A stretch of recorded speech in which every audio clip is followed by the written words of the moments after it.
instant. "You mean as far and away the biggest of the lot, that sort of thing?" Corvick almost groaned. "Oh, you know, I don't put them back to back that way. It's the infancy of art. But he gives me a pleasure so rare, the sense of—" he mused a little, "something or other." I wondered again. "The sense, pray, of what?" "My dear man, that's just what I want you to say." Even before he had banged the door I had begun, book in hand, to prepare myself to say it. I sat up with Verreker half the night. Corvick couldn't have done more than that. He was awfully clever, I stuck to that, but he wasn't a bit the biggest of the lot. I didn't allude to the lot, however. I flattered myself that I emerged on this occasion from the infancy of art.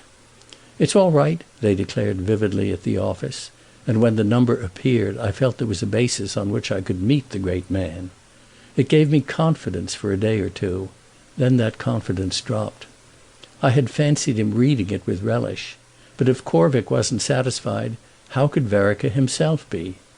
I reflected indeed that the heat of the admirer was sometimes grosser even than the appetite of the scribe. Corvick, at all events, wrote me from Paris a little ill-humouredly. Mrs. Erme was pulling round, and I hadn't at all said what Verreker gave him the sense of. End of Chapter 1.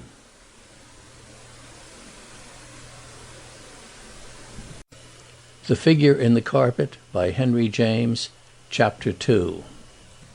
The effect of my visit to Bridges was to turn me out for more profundity.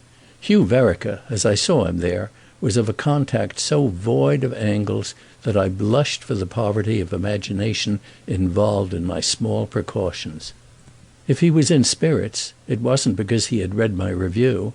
In fact, on the Sunday morning I felt sure he hadn't read it, though the middle had been out 3 days, and bloomed, I assured myself, in the stiff garden of periodicals which gave one of the ormolu tables the air of a stand at a station.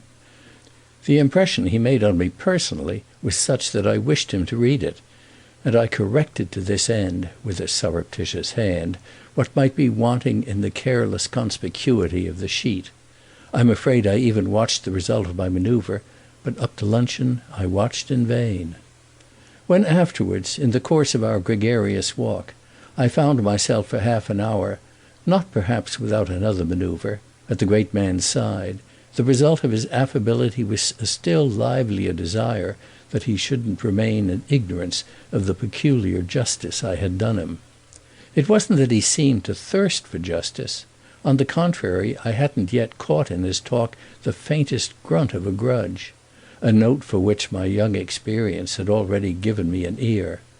Of late he had had more recognition, and it was pleasant, as we used to say in the Middle, to see how it drew him out. He wasn't of course popular, but I judged one of the sources of his good humour to be precisely that his success was independent of that. He had none the less become in a manner the fashion. The critics at least had put on a spurt and caught up with him.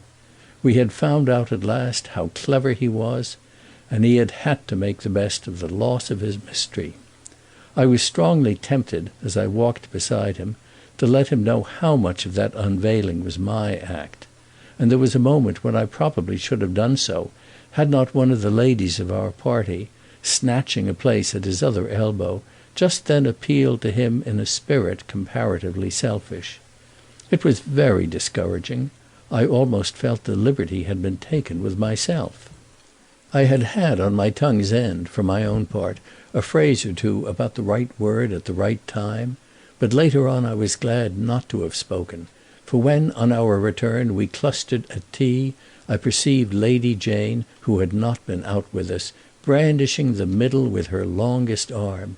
She had taken it up at her leisure, she was delighted with what she had found, and I saw that, as a mistake in a man may often be a felicity in a woman, she would practically do for me what I hadn't been able to do for myself. Some sweet little truths that needed to be spoken, I heard her declare, thrusting the paper at a rather bewildered couple by the fireplace. She grabbed it away from them again on the reappearance of Hugh Vereker, who after our walk had been upstairs to change something. "I know you don't